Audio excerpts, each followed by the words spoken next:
I was adopted at birth. My adoptive parents and I have a good relationship now, but it was rocky for a few years there. They didn't tell me I was adopted, and I found out in what I consider the worst way when I was 16. A spiteful relative told me. It was not out of my best interest, but they got mad at my mom and tried to ruin her life. It caused a huge fight within the family, and everyone focused on the drama rather than my entire life crumbling. I finally ended up in therapy at 18 and have been attending on and off for the past 10 years. Currently on. I didn't speak to my parents from the time I was 18 until I was 23. They acted like I was insane for being upset about all this. Eventually, they apologized and began going to therapy themselves. We've slowly rebuilt our relationship. They've since accepted my search for my bio family and, upon finding my bio mom, have been amazing with her.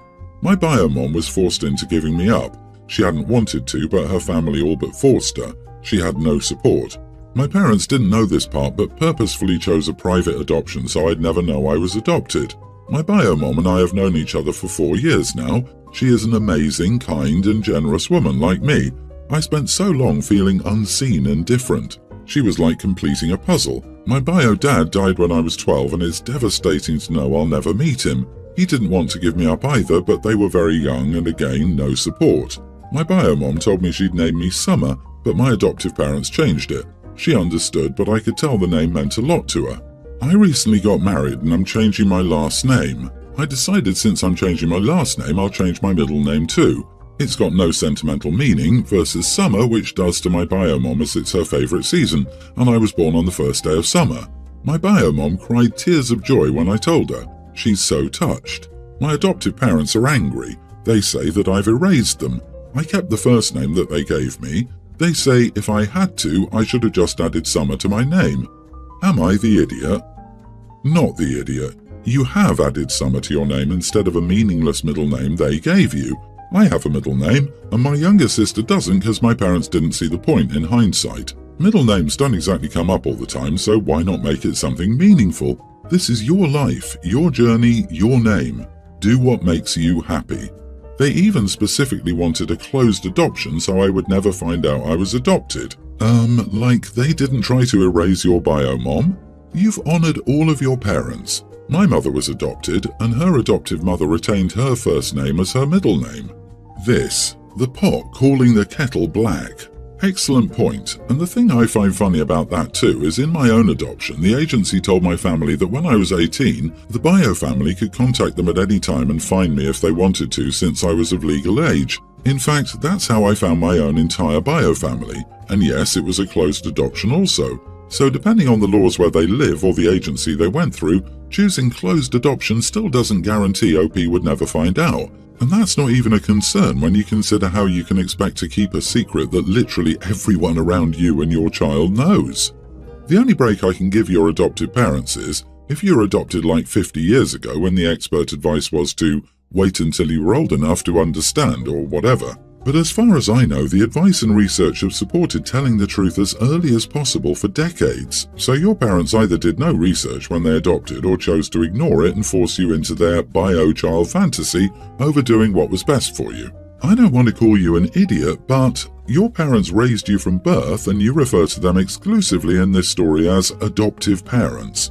You feel how you want, it's your life, but you are defining them through text and by doing so putting your mark in how you view your relationship, by the nature of how they came to be your parents and not by how they literally parented you your entire life. I know plenty of birth parents who don't deserve the title of parents, and most of the adoptive parents I know have earned that title a dozen times over.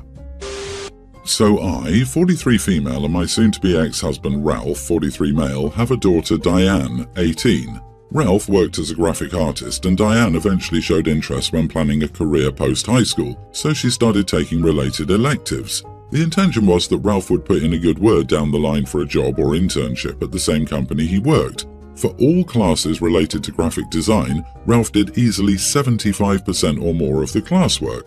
And I don't mean help, he straight up finished all the assignments after work that she would start in class and even submitted them into Canvas himself on her account.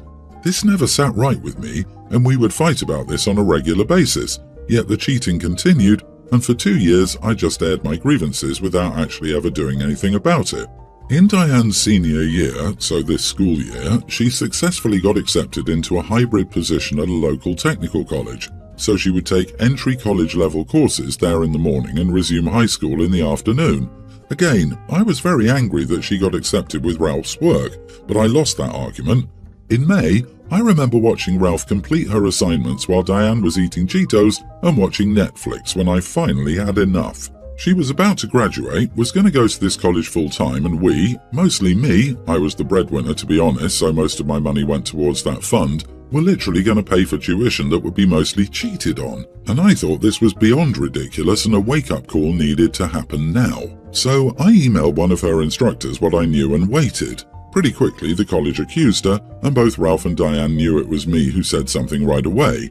I'll spare you the details of that argument, but we are divorcing and Diane refuses to speak to me. A disciplinary meeting occurred and Diane had to prove that she was capable of the coursework on her own for some time and failed, so she was expelled. The high school is also conducting an investigation and she lost some elective credits but still graduated. She'll not be able to attend this college again and there is a mark on her academic record. Ralph moved into a relative's place and Diane followed suit. We're going through the divorce now. So the family is pretty split on this, with some saying I did the right thing while others say I shouldn't have interfered, mostly Ralph's family. Am I right or wrong? Holy crap, that's rough to deal with. I'm saying not the idiot. Clearly your morals and ethics are much higher standards than your ex-husband's and your daughter's. I don't know what else you could have done besides going nuclear, considering you addressed this before it got to be this bad. I'm sorry you lost your husband and your daughter out of the situation, but I think you did the right thing overall. Neither of them has any morals or ethics, which is just sad. I think Diane would have gotten caught at some point, but then again, maybe not. Forget that, she doesn't belong at that college because she doesn't have the skills. They proved that. They did this to themselves. Of course she can't go to that college. She doesn't have the skills to be there. Of course she got a mark on her record because she cheated. You didn't do anything. This is all on them. In the long run, you prevented that 20 years from now, everyone learns her life is built on a lie and leaves her in the dust. Honestly, you saved their butts from being sued in the future. I'm going to go with everyone's the idiot. She'd eventually have met up with the consequences when she lost her first few jobs or failed her final year or something of that nature. But you should have allowed for the natural consequences to occur. It perhaps wasn't your place to make it happen. They would have happened eventually and you'd still have a relationship with your daughter as you help her both learn the lesson and pick up the pieces of her mistake. I'm sorry, but I don't think you did the best thing, even if it was technically the right thing. I, 21 male, am a twin. We can call my brother Matthew for anonymity's sake. To get ahead of some of the most commonly asked questions, we're identical. We do things in sync sometimes, but I don't know if it's any more common than two people who just spend a lot of time together and adopt each other's mannerisms. The twin intuition thing is real. We have two older brothers and I love them, but I'm not as close to them as I am Matthew. We've never been away from each other for longer than maybe 3 days. We don't technically live together, but we stay in the same apartment building for college and often just fall asleep at each other's places. My girlfriend, 24, and I have been long distance for basically our entire relationship. I'm busy with school and the music, me and Matthew work together, she lives about 2 hours away and is busy with her job and her grad program. To make a long, somewhat confusing explanation short, she's staying with me for the summer, working shorter hours remotely while she fulfills an in-person grad school requirement at the university I currently attend. Most of her grad program has been online, but this section is not. It's her capstone project, and doing it during the summer basically means she's doing it in double time, so she really has to buckle down and work. I get that. Still, the way she's been treating my brother isn't cool with me. She often rolls her eyes and shuts herself in our guest bedroom when she comes home and sees he's over. We smoke together and screw around on guitars together while we work on music, things she used to be fond of but now seems to hate. The final straw came last week when I got a phone call while I was out of her freaking out. She'd refused to let my brother in the apartment, so he used the key I'd given him and she lost it. She said her boundaries weren't being respected and that I needed to kick him out. Instead, I told her she needed to leave. She's furious, saying she can't find somewhere else to stay on such short notice and I'm screwing up the most important class of her life, saying I'm too codependent on my brother and that I should never have told her she could stay when I knew she needed to work and I wasn't allowing her to do so. Am I the idiot? The dude legit has his own apartment in the same building. Why the heck is he harassing your girlfriend? Brother has no need to be in your apartment when you're not there, and you two can easily jam in his apartment to give us some privacy. You are the idiot for you and your brother. Honestly, if I were the girlfriend, I would have felt completely unsafe. I'm really confused as to why they can't jam or smoke or whatever in his brother's apartment, in the same building. It seems like the easiest solution to all of this, and not once did either of them seem to think about that as a remedy for giving this poor girl some space, as well as peace and quiet to work on one of, if not the biggest hurdle of her college career. OP is completely clueless and an idiot. I have to wonder if OP really didn't want to have a girlfriend around for the summer, sharing his apartment, so he's subconsciously sabotaging her. Smoking, playing music, allowing brother to come over any time even if he's not home. That does not sound like someone who's even trying to be supportive of his girlfriend. Sounds like they change nothing in their habits even though the girlfriend is staying there for a specific duration and reason. Next time you have a girlfriend, you should probably be more explicit about your expectations. My 24 female fiancé, 24 male, is bi and was kicked out when he was 13 after being caught kissing a football teammate. He did a lot of stuff to survive on the street, and to cope, he developed an alcohol habit. An aunt found him and took him in around the time he was 16, and she helped him get clean and into therapy. We met in college and my parents have never liked him. They're pretty conservative, and an ultra-liberal sort of femme nail polish wearing bi guy with a motorcycle isn't their ideal guy, to say the least. He proposed to me a few weeks ago and I've never been happier, even though my parents are against it. They came to visit over the weekend. I thought I was just going to get a talking to about saying yes to the engagement, but they apparently did a background check on my fiancé through connections they have in law enforcement and got a hold of his juvenile records, and which, of course, had some charges. They started saying that they knew he was bad news and that I had to break off our engagement. I was enraged and I cussed them out thoroughly, especially about how they invaded my fiancé's privacy and how they knew nothing about him, that he did those things to survive.